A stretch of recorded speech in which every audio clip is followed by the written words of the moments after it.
nag-mutate, no? At yung remedy mo ngayon na injection na legal remedy, hindi sasapat. Kasi eventually, they will know kung ano yung naging mistake nila and then they will come out na more prepared. Kung titignan niyo yung Marcos regime ngayon, alam nila halos yung ginagawa nila eh. Planado. From the time na komandidato siya na nininlang ang Sara Duterte at mga taong bayan para makuha yung boto. Nung pagkaupo niya, pagsumpa niya sa pagka-presidente, at pinainan ang Sara Duterte ng 125 million. Planado lahat. Hanggang yung PI na yan, na kunwari siya yung mabait, and then iba yung ginagawa. Talagang panloloko eh. Kasi nagsasalita siyang ganyan na si Marcos, nagsasalita ng ganon, tapos nun, ang tao, wow, sambang-samba si Marcos. Pero kung titignan niyo, ginagamit niya yung playbook ng tatay niya eh. Pero much improve yung version. Kasi alam niya yung pagkakamali nung panahon ng tatay niya.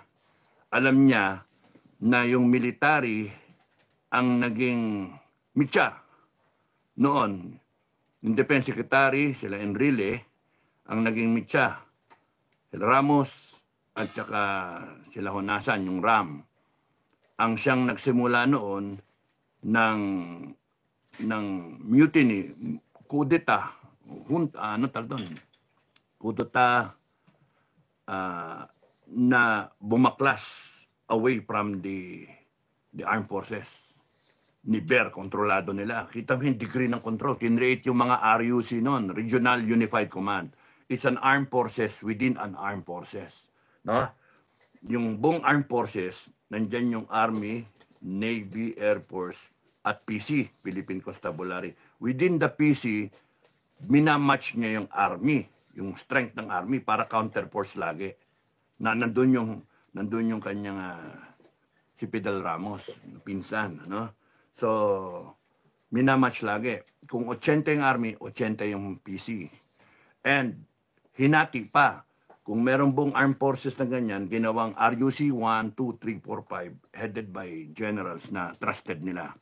It's a Regional Unified Command na kontrolado nila na branch, no? Army, Navy, Air Force, which is now, yun yung mga area command ngayon. So, ngayon, nakita nila yung pagkakamali nila noon, bumaklas yung armed forces. So ngayon, binusog nila, binubusog nila, kontrolado nila. That's why hindi bumabaklas yung armed forces, tapos bumbo yung armed forces ngayon. Kaya, nahirapan kayo ngayon kasi nagagawa nila yung gusto nila, nakasuporta yung armed forces, nakasuporta yung PNP sa gusto nilang mangyari. Mantalang yung AFP at PNP, sinasabi, we are professionals, we are apolitical, we will uphold the Constitution. So, yun yung Tapos yung mga pagkakamali nila noon, tinutuwid nila, parang parang ang bait, tinutuwid nila. Ibig ko sabihin, gumagamit sila ng mga paraan para hindi matakpan yung butas ba? Para matakpan yung mga butas. Kaya yun yung magaling magaling tong Bongbong. Magaling siya sa kalokohan. Alam niyang mali, pero ginagawa nila. Planado lahat ito, planado. Hanggang sa impeach si Inday Sara, tapos nun,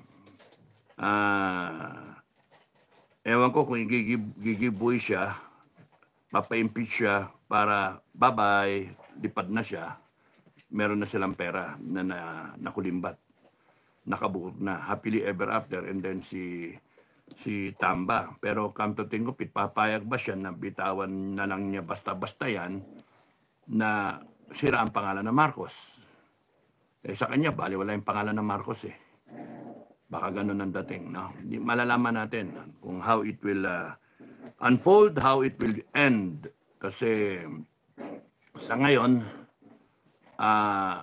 yung so-called na Duterte camp, or yung opposition camp,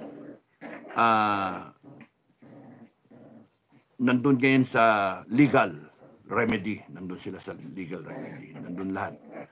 So, ewan ko kung pinapadama lang tayo ng Marcos camp na make us feel and think na okay pa, kakampi pa natin, merong pampag-asa, atin pa yung hustisya, atin pa yung korte, atin pa yung Supreme Court. So, beware, yun sa akin, no? Beware. Because if you look at it from the point of view na lahat ito planado nila, yung tirada nila eh. PI, impeachment, bili dito, bili doon, nakaw dito, nakaw doon, bayad ng mga politiko, kontrolado mo lahat. Baka pinapadama lang tayo. Na one step forward, and one step backward, two steps forward. So in the end, dalawang hakbang laging abanti nila, isang hakbang pabalik para kunwari natakot sila, kunwari nag-relax, kunwari sila, nag-recover. Pero actually, pagka nag-spring back sila, dalawang step forward. Umabante sila. So they are gaining ground, they are gaining strength. So babala sa aking mga kasama, no? Babala sa aking mga kasama. Things may not seem the way they seem, no? Things may not look the way they seem kasi baka pinapadama lang tayo, giving us that thinking. For example, binanatan yung yung vloggers. So expected nila na yung vloggers or baka merong insider sa kanila, may doble cara, yung ganun ba? Hindi mo may wala yan. You have to assume na merong ganon, no? Ano nangyari dun sa mga rally-rally na yan, ano? One step forward lagi sila eh. So, pati sa amin eh. So, alam nila na magkokorte. Hihingi ng legal remedy sa korte instead na pumunta sa Congress. So nandoon punta sa punta sa Supreme Court, ganyan tapos noon live ganon. O de lahat tayo nanonood doon, biglang binanatan ng botohan sa impeachment. Yari. Yari. Wala na, nandiyan na. Bumoto na, 245 ba? Ayun. So, scheming, kung titignan ninyo, scheming. Akala mo, you're led to believe na, yeah. Yung mga temporary victory, mga you are allowed to believe and think that you are winning. And that's a dangerous enemy. No? Papitir siya eh. You are allowed to feel and think and believe that you are gaining ground, that you are winning, that you have set them back. Pero in actuality, you are falling for the scheme na gusto nila mangyari. Banat sa korte. Ako lang naman yon. Ako lang nag-iisip nun.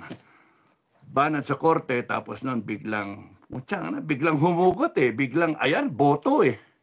Boto eh. Inday Sara, impeach. Nahanip yun. Nandun kasi lahat ng tao nakatingin sa dun sa anong gagawin ng mga vlogger eh. Okay, so sa akin, proceed with caution because you have a very dangerous enemy. Yun yung ko. You have a very dangerous enemy, but I am more dangerous. Binuhat yung sarili bangko, no? I am more dangerous. Ranger ini. Anak ng toko kayo. Ang tagal naman, DOJ, na kayo. hanapan nyo na ng probable cause. Banatan nyo na ng probable cause para bigyan ako ng irapol na sa korte.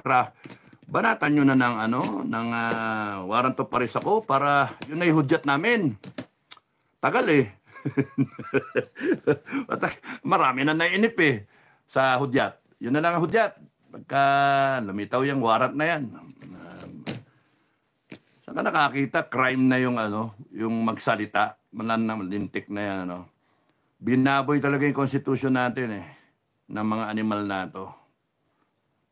And now I wish na umikot ang gulong because power is not forever. Only God is forever. Even the universe is not forever. And I do wish that one day you will find yourselves all under arrest. Kayong mga walang ya kayo. And all on death row. Kasi galit ng tao, maglagay ng death penalty, So, habang nag-ano tayo, kasi naintindahan, habang hihintay tayo ng hudyat. Ang hudyat natin, DOJ. Ang hudyat, DOJ. Hindi na ako magpapiansa. Never mind ako magpiansa. Para may option ako, dalawa option ko. Magpakulong ako, sisikat pa ako nun eh. Tapos problema nyo ako, pagka nagpakulong ako, saan nyo ako ilalagay? Ay may attorney naman ako na magpetisyon kung illegal yung gagawin ninyo eh. So, mentras na may mileage yan, mas tumitindi yung ng taong bayan, yung galit ba sa ginagawa nyo. Hindi, okay lang sa akin. Ako, tatawa-tawa lang ako nun. Tapos isa naman is, tatayo na ako and then sasabihin ko lahat na nararamdaman ko sa gobyernong to. Tatayo na ako at gigisingin ko na lahat ng taong bayan. Sumama sa akin yung gustong sumama. Tapusin na natin. Kasi hindi pwede. Yun yung isa pang gusto ko sabihin nung iniisip ko kanina. There are two school of thoughts, One is the peaceful, legalistic mind. Meron kang reklamo, lamok. Pare-parehas natin na ano yung nararamdaman yung problema. Sinabi, ilang beses sinasabi yan, droga, mismanagement, komunista sa gobyerno, plunder, abuse of power, TRICO, yung Quadcom na yan, yung Kongreso na yan, sobra. Wala nangyari. Ano ba? Magtatatlong taon na, May nagigibantulay, may sobra-sobrang pera na hindi mo malaman saan na napunta. And here we are, griping. One school of thought would like to go the way of a peaceful transition, the legal way. Okay. Legal way, daanin natin sa batas. Sangayon sa mga batas natin, sangayon sa konstitusyon. Observation. Dagdagan ko pa. And we go through the right of suffrage, yung pagboboto, we go to the 2025 midterm elections at saka 2028 elections. So every 3 years, we have the power. We have the power na to cast again our ballots, mamimili ulit tayo. So yung kinokontra yun ng kabila ng mga nakaupo, ng mga abusado by buying yung boto, using yung pera din natin. Yung mga tupad, yung mga ganyan. Kaya, if you go to that school of thought na the peaceful, legal transition, pwede siyang tumagal. Matagal. At hindi guaranteed na mababago. Because habang tumatagal, lumalakas ang kalaban nyo. Yun yung problem. If you're trying to solve the problem the way you know it, the way you define dun sa constitution natin. Kasi lumalaban tayo ng parehas. Samantalang yung kalaban, hindi lalaban ng parehas. Hindi siya lalaban ng parehas eh. Tinatrader nga tayo eh. Nagnanakaw na nga eh. Paano ba yun? Parehas ba yun? Ninanakaw tayo ng pera. Parehas ba yun na nagpapail ng kaso pagka sa tingin nila nag-iingay kayo mga vlogger? Hindi. Magpapail siya ng kaso. And then tatakutin na kayo. Parang epekto nun, takot na rin ng tao. Pagka natakot niya yung mga vlogger, matakot na yung mga tao. Good thing nag-unite itong mga vlogger. Congratulations sa inyong lahat. Mga vlogger. Love you. No? So, maganda yung nakapag-master ng tapang at tumayo sila. Now, you have to sustain that because nandun kayo sa mahabang labanan. No? Nandun kayo sa mahabang labanan. And the longer it takes, kumbaga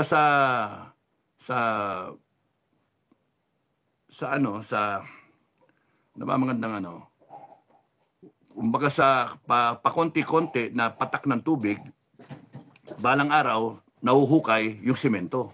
Kahit anong tibay ng semento, nabubutas. Patak lang ng patak yung tubig. Or yung pyramid na ginawa ng pagka-ganda-ganda, pagka-tibay-tibay, yung sandblasting ng buhangin na ano rin, na de-deface yung pyramid. So, all it takes is time na lumakas itong kalaban.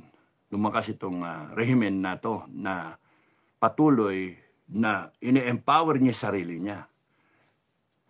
Kita mo nga, yung nagsita nga si Attorney Harold Respicio sinita lang niya yung, actually, nag-i-inform lang yung tao Sinabi niya na may butas itong proseso ng COMELEC, and then COMELEC answers by making demanda. Pinaaresto yung tao. Ano ba yun?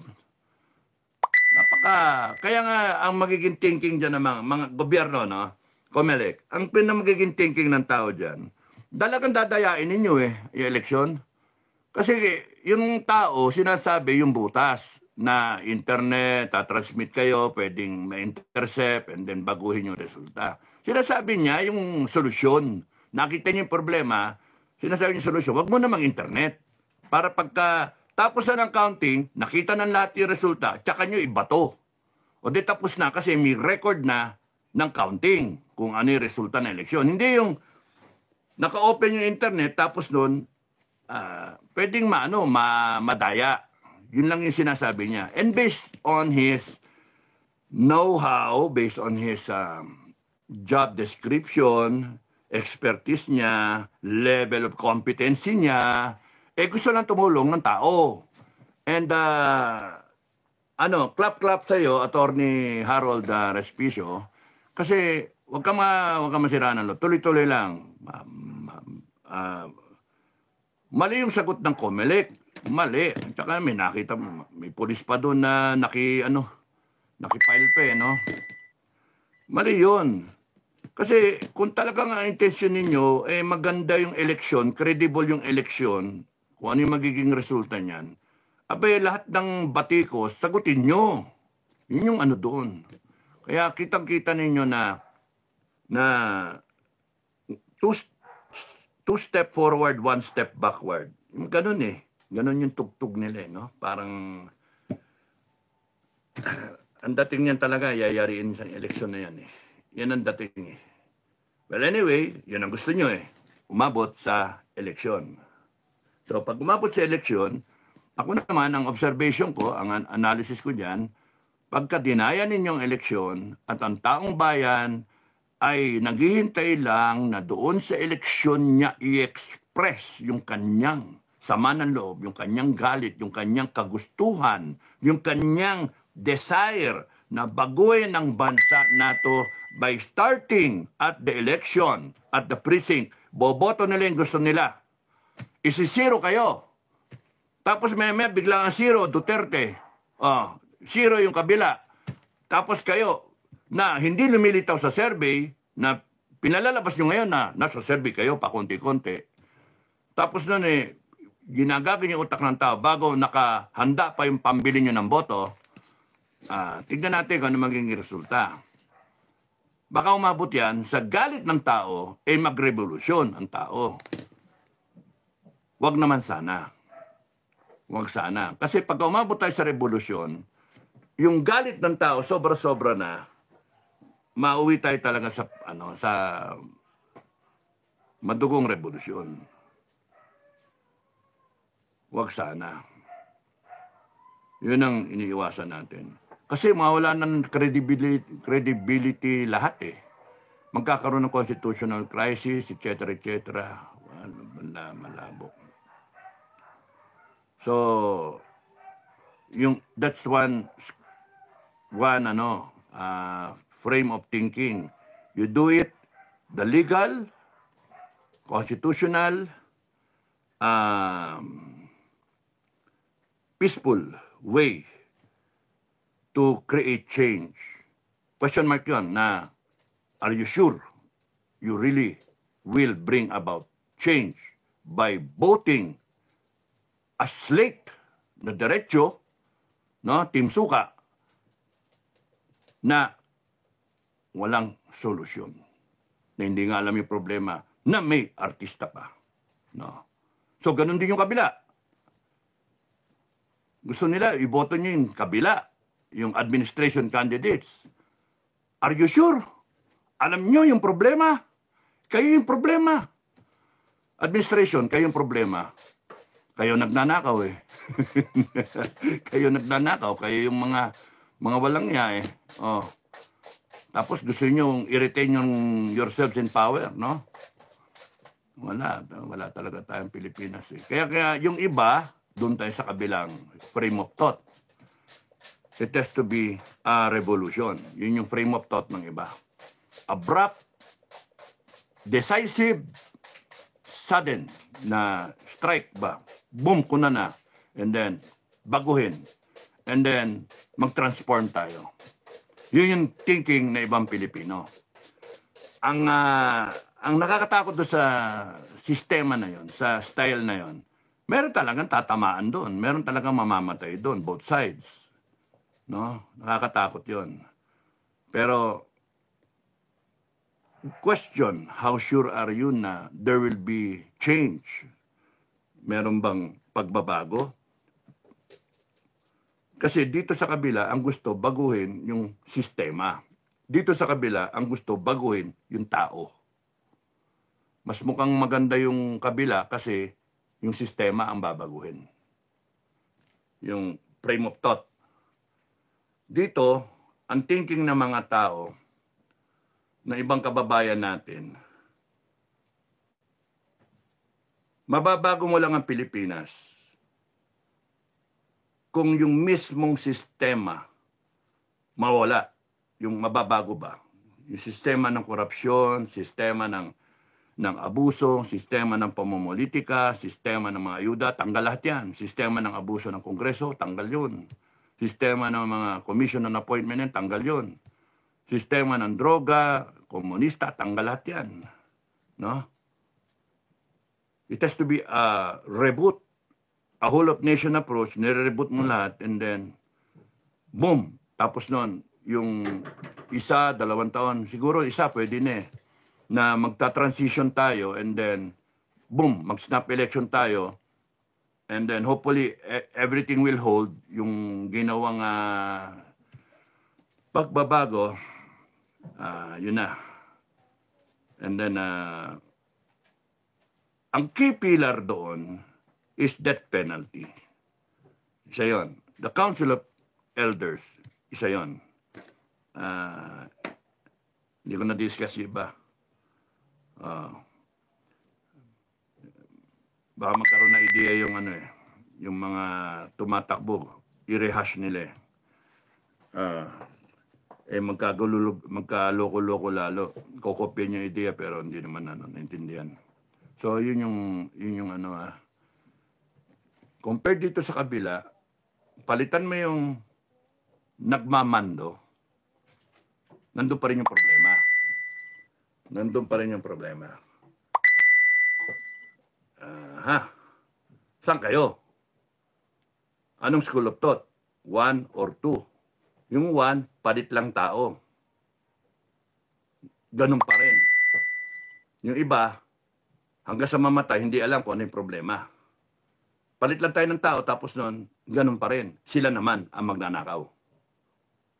O di, problema, iyak pa rin ang Pilipino. Yung kabila, putya, baguhin na natin. Tapusin na natin to. Umabante na tayo papuntang respectable na bansa na gagalangin ang Pilipinas, gagalangin ang Pilipino, na natikman natin ng kahit 6 na taon lang sa panahon ni Duterte, PRRD, na nakataas no yung Pilipino sa ibang bansa. Na pinapantay si Digong sa matitindi na mga pinuno. US, Russia, China, di ba? Sa Indonesia, Japan, nakakasabay ang Pilipinas. Taas no. Ngayon, yuko.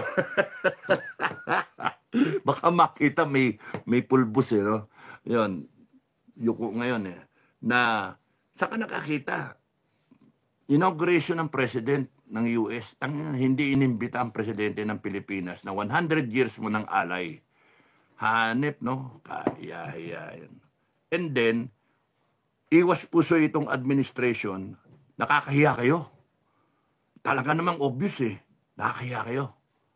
Hindi kayo inimbita ng US, kakaya anong antas ang Pilipinas? Nakakahiya tayo. To the point na halos you are demanding na imbitahin kayo. Nakakahiya kayo. Sarap, minit Okay. Hindi pa yung topic natin. Hindi pa yung topic natin. Ang topic natin ay solusyon. Kasi ayoko na ng politika nakakainis ang politika, kainit na ulo Kasi kahit magdamag tayo magkwentuhan, magsalita ng magsalita, wala rin yan Kasi nga, it will all depend on you guys, Filipino people, if you really want to go out and what school of thought. Dito kayo, peaceful, transition, constitutional. O, dito kayo, dito sa abrupt, sudden, people, sovereign will ng tao, constitutional pa rin. Pero, kaboom, bulagaan, bang, tapos ang kwento. Tapos, anong tawag doon? Overhaul ng makina. Hindi pwedeng itong kabila, ano lang, anong tawag doon? Anong tawag doon sa tune up lang. Tune up lang. Dito, overhaul. Dito, hilamos. Hilamos lang, papalitan mo lang tao Hilamos lang tayo. We're trying to make believe na we have little victories that we're gaining ground, gano'n And in the end, abot tayo eleksyon, gusto natin umabot na eleksyon, gano'n yung itong thought na to, abot na eleksyon para may boto natin, yung iba sa inyo gusto straight, team suka. Yung iba sa inyo gusto straight, team sinusuka. Yung iba nag-iisip, gusto mamili ako. May hinahanap akong criteria. Yun yung intelligent voter. Hindi yung dinikta ka, straight. Pucha, anak ng toko makita. Mamaya magsisi na naman kayo, miyak-iyak na naman. Pucha nga na, natutulog yung artista. Walang ginagawa. O, papusoy-pusoy, etc. etc. Binoto nyo Straight kayo Wala talaga 40 years na nakaraan, di pa tayo natuto. Nabubudol pa tayo. Ngayon, magpapabudol na naman kayo. It's because The problem is we make do kung ano yung meron because you are not quality conscious. We should be quality conscious. Ginagawa nyo eh. Bumibili kayo ng bag, ng damit, ng maong, t-shirt, bumibili kayong gamit, make-up. Alam ka naman na masisira yung mukha mo kung ano yung may makeup mo. Pag supilyo mong ganyan, laglag yung ngipin mo. Kung pagka nag-suit ka ng damit, maya-maya pagkalaba, puti na yung kulay mo na t-shirt. O kaya, kumupos ba? Sobrang kupos. Kundi kaya, may tatak na ang ganda-ganda ng tatak eh. Kunyari, FGF, maya-maya pagkalaba, wala na. So, you should be quality conscious. Ang problema, wala naman talagang quality. Lahat ng, yung mga tumatakbo, maraming tumatakbo, wala talagang quality. Nakikisakay sa popularity. Nino? Ni Digong. Yung iba, kay Marcos. Kaya yung mga dating Digong na tumakbo, nakampi talaga ng Duterte, nandun sa kampo ni Marcos. Siguro may pera dun eh. May pera doon, tinatansya na, mukhang wala, mahinahin Duterte, dito tayo. Mananalo tayo, dadaya eleksyon eh. Ganun yung thinking ng iba eh. So, dito sila. Yung iba naman, wala, mahina na yung Marcos. Marami nang nagre-resign ng mga cabinet officials, mga ganun, sa gobyerno, nagre-resign na unti-unti. Mukhang pahina na ng pahina yan. Mananalo na itong si Sara at tayo kay Duterte. Doon sasakay ngayon. Kaya kahit tanga, kahit bopol, sasakyan niya, eh ito naman, wala na bang iba? Wala na bang iba? Yung mga tao naman kasi, yoko tamakbo, yoko. Oh. Eh walang incentive eh. Tatakbo ka, wala kang pera. So yun yun. There's no quality, really. And I wish to see that day when we do change everything, when we do reboot, there will be quality. The Filipinos will be quality conscious when it comes to elections. That we will have choices during elections. Diniscuss ko na yun eh, na yung kinakailangan yung tatakbo sa eleksyon talagang qualified na ang tag doon, politician course, mga ganun ba?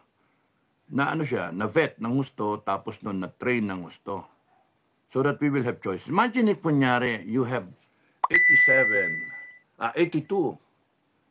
governors, for example, 82 governors, and 1,000 something, 600, 1,600 na mayors. Yung mga mayors na 3 terms, siguro mga kalahati, mga 800. 800, tsaka 882. Gawin mo ng mga 900. Imagine lahat yung gusto maging presidente. Ang laki ng choice mo. Kahit gawin mo nga 100 lang eh. 100 gusto maging presidente. Out of nowhere. Yung iba talagang may galing sa Senado, may galing sa governor, may galing sa mayor, yung ganun ba. May galing sa corporate, sa private sector.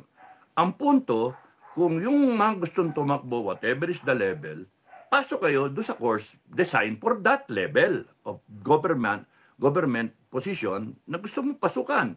Takbo ka ng barangay captain, yung course mo, pang barangay captain, 2 linggo o 1 buwan.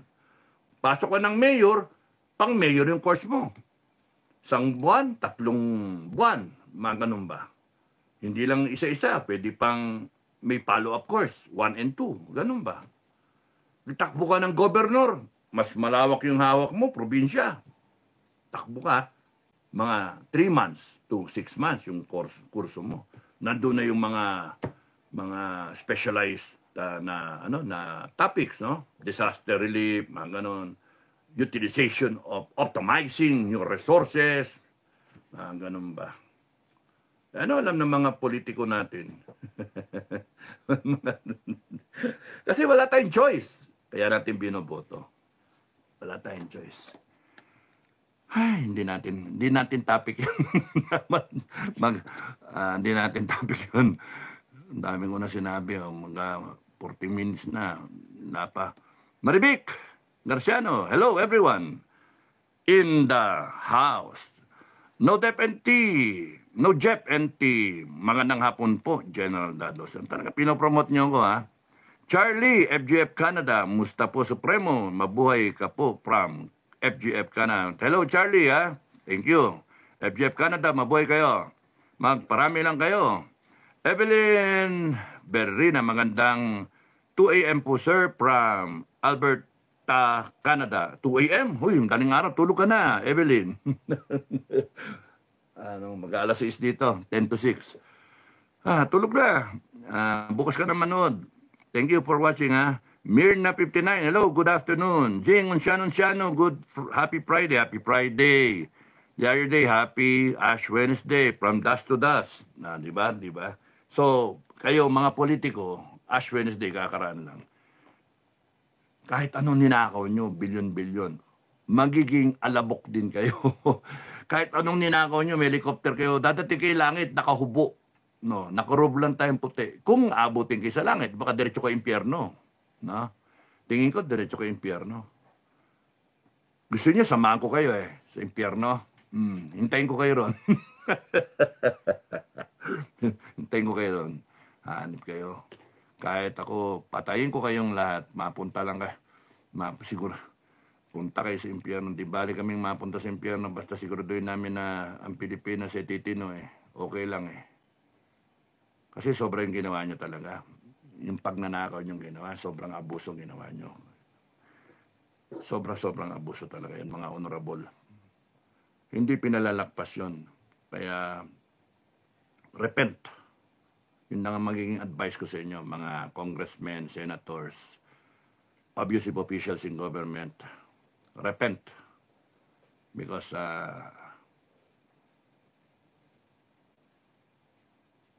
apocalypse is coming.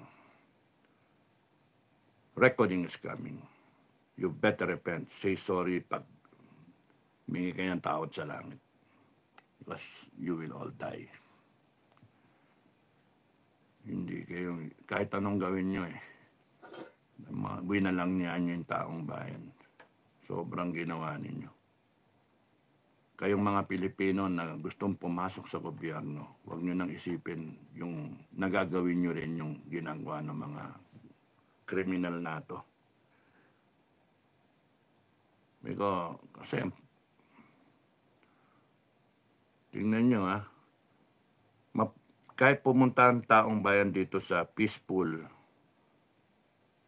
constitutional, legal way, dahil sa ginagawang abuso nitong mga politiko na to, dito tayo. For the time being, dito tayo. Wala muna nito. Dito tayo. Watchful eyes tayo. At pagka pinakita ninyo, gobyerno, pinakita ninyo, na PI kayo, binaboy nyo pati yung justisya, binaboy ninyo pati Supreme Court. It will go back here, do sa route na to, revolution. Matakot kayo sa ginagawa ninyo. Because yung Philippine Revolution will not be the same as the French Revolution, the Chinese Revolution, no? It will be a homemade, homegrown Philippine Revolution. And, kahit isulat sa history book yan, para hindi na pamarisan. Sobra-sobrang ginawa ninyo. Binaboy ninyong Pilipinas. Hinalal kayo para patakboy yung Pilipinas. Hinalal kayo para ayusin yung Pilipinas. Aspirations, hope of the Filipino people na itaguyod niyo yung bansa. Ituloy niyo yung gawa ng Duterte. Pero hindi. Pinag-aaway-aaway niyo pa kayo ng Pilipino. Ginagawa niyo pa na may pro-BBM, may pro, sinisira ninyo by maintaining troll farms, and I'm saddened to see military men, even classmates, upperclassmen, underclassmen, who are taking the side of BBM. Well, anyway, it's a choice, no? It's a choice. Bahala kayo. Basta sinasabi ko sa inyo na sa ngayon, sa nakikita ko, tahimik